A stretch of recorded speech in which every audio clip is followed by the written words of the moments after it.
Welcome back, explorers. I'm Jamie, a teacher with the Santa Rosa Plateau Nature Education Foundation. On today's episode of Hawks, Rocks, and Nature Talks, we'll be continuing to explore the Santa Rosa Plateau Ecological Reserve. Let's go!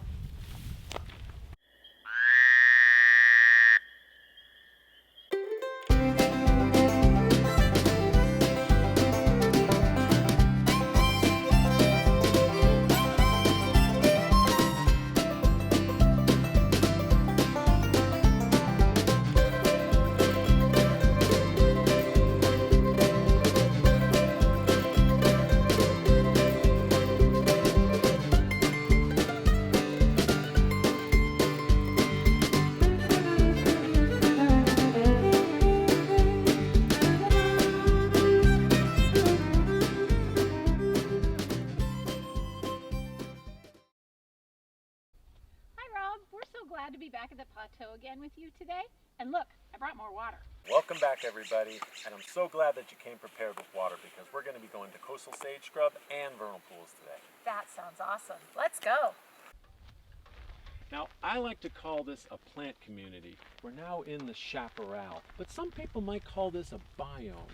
Plant community, biome, ecosystem. I remember we talked about those words last time. Let me check my notes real quick before we move on.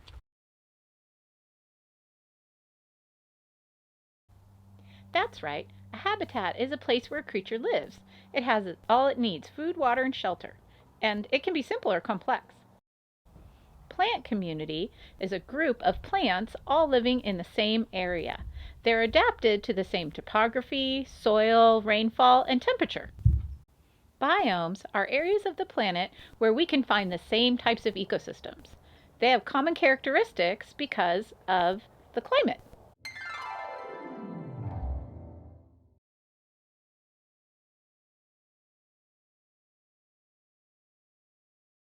Chaparral is found on only 5 places on the planet. One is around the Mediterranean Sea in southern Europe and North Africa, where there are wet winters and hot, dry summers. That kind of climate is called a, wait for it, Mediterranean climate. That makes sense. So, chaparral is found in the Mediterranean and here in California. What are the other 3 places?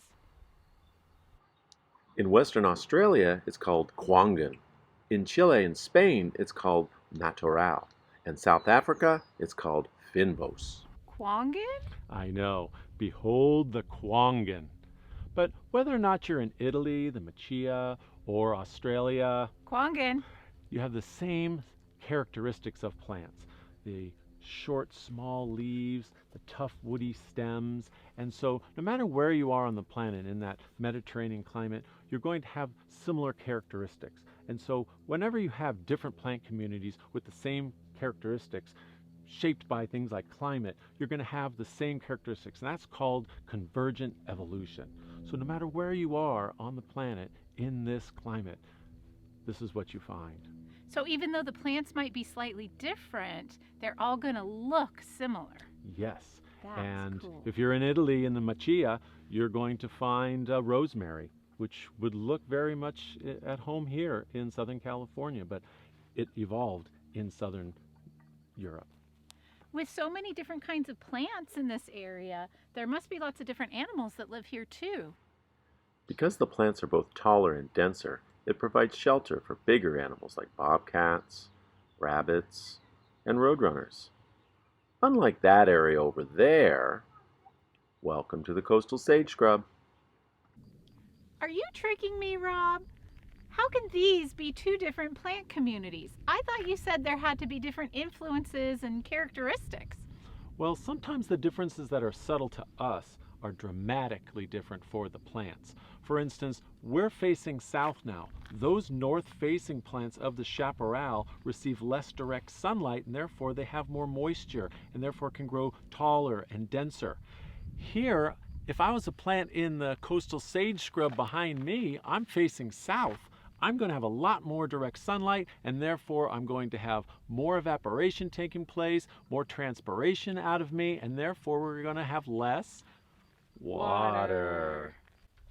These plants are a lot more shallow rooted as well. That allows them to take advantage of the proximity to the ocean, which is only 20 miles away. And so in this canyon, when moisture comes in as fog every morning, sometimes during the summer, these plants will have that water condense on the leaves and branches, fall down to the soil, and they'll immediately take them up with those shallow roots. These plants look like they're a little bit more spread out and open than in the chaparral. Great observation. Less water will do that, and it provides a lot different kind of habitat for the animals that will live in the coastal sage scrub. So what kind of animals do live here? Well, some of the animals that like the open habitat for nesting, like the California gnatcatcher, sometimes the animals that like more sunlight, like San Diego coastal horned lizards, will predominate in the coastal sage scrub. Horned lizards, those are really cool looking. Some people call them horny toads, right? Yeah, you can call them horny toads, but they're not amphibians like toads are. They're reptiles like lizards are. So horned lizard's a lot more accurate. That makes sense. Mm-hmm. It even smells different around here, Rob. It smells really good. You're probably smelling some of the most important plants of the coastal sage scrub, like artemisia and some black sage over here. Very aromatic plants, and they were used, by Native Americans to sometimes mask their own human smell when they were out hunting. Nature's deodorant. Mm-hmm. And 90% of this habitat is gone because guess where people also like to live? Near the The coast. Mm-hmm. So when you're finished with your notes, let me take you to another rare habitat that's up here on the plateau. Cool, let's go.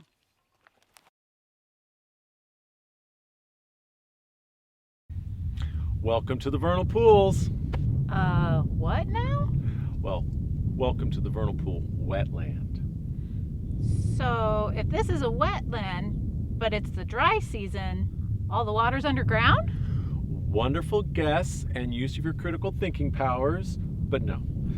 We're atop ancient lava flows right now, and therefore there is very little soil here and a whole lot of rock. I can see the lava rock out there. And so if they're pools, they must fill during the wet season and then dry up the rest of the year? Excellent. We're at the bottom of a rocky basin now that fills with winter rains and holds water usually through the spring months. And since it's the spring months, the warmer times of the year when most of the life is active, this is called a vernal pool.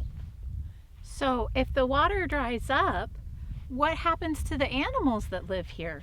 Do they bury themselves like the turtles do in the riparian wetland? Some do, and some really do. Some animals, like the spadefoot toad, they are out there right now underground waiting for the winter rains. If the pool fills, they will emerge and breed in the water. Other animals, like western toads, dragonflies, chorus frogs, and diving beetles, will come to the pool to breed. So most animals travel to the pool when it's full and only live here when they're mating and growing up? Right, but there is a kind of animal that has its whole existence found in vernal pools, and that is the fairy shrimp.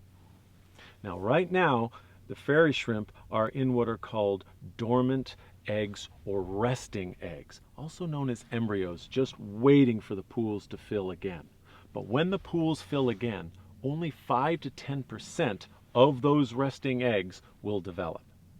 And that's the perfect strategy for survival, because those adults that will develop from the dormant eggs when there is a pool only live for about a month. That's a very short life, but it's the perfect strategy for surviving in this kind of habitat, because if all of the resting eggs would develop, become a vernal pool, and the pool was to dry up in less than a month, the whole population would be gone.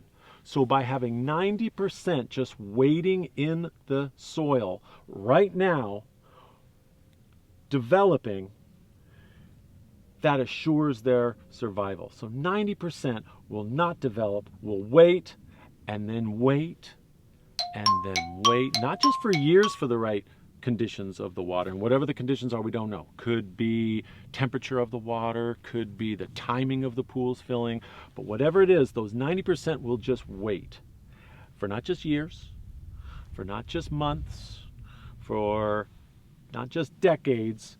They'll wait for centuries, waiting for the right conditions to develop and to populate the pools that will one day be here in this shallow rocky basin once again. Wow, that's an amazing animal. And fairy shrimp only live in vernal pools? Only vernal pools, and in these vernal pools on the Santa Rosa Plateau, we have 2 different species of fairy shrimp, one of which lives nowhere else on the planet but these vernal pools here on the Santa Rosa Plateau. Nowhere else on the planet but the Santa Rosa Plateau. Wow. Hey, wait, I know a term for that. Does that mean they're endemic? Correct. Now, these vernal pools have those 2 species, one of which is found only here. The other is found in other vernal pools in the state of California, but there are vernal pools throughout the planet, and there are vernal pool species across the globe, and they've been doing this lifestyle for 100 million years. 100 million years? That's like back to the age of the dinosaurs. Yep. And when you come back, and I didn't say if, I said when you come back and you're looking at a vernal pool at the thousands of fairy shrimp in this water, you'll be looking at living fossils that are perfectly adapted to this environment. Wow, I definitely can't wait to come back and see that. And I know our students have had a wonderful time with you up here learning about the plateau too, Rob. I hope that they'll be able to come back in person one day and explore and learn some more about this beautiful place. Well, and there's always more to explore on our next adventure. Bye, explorers. Bye, explorers. Thank you.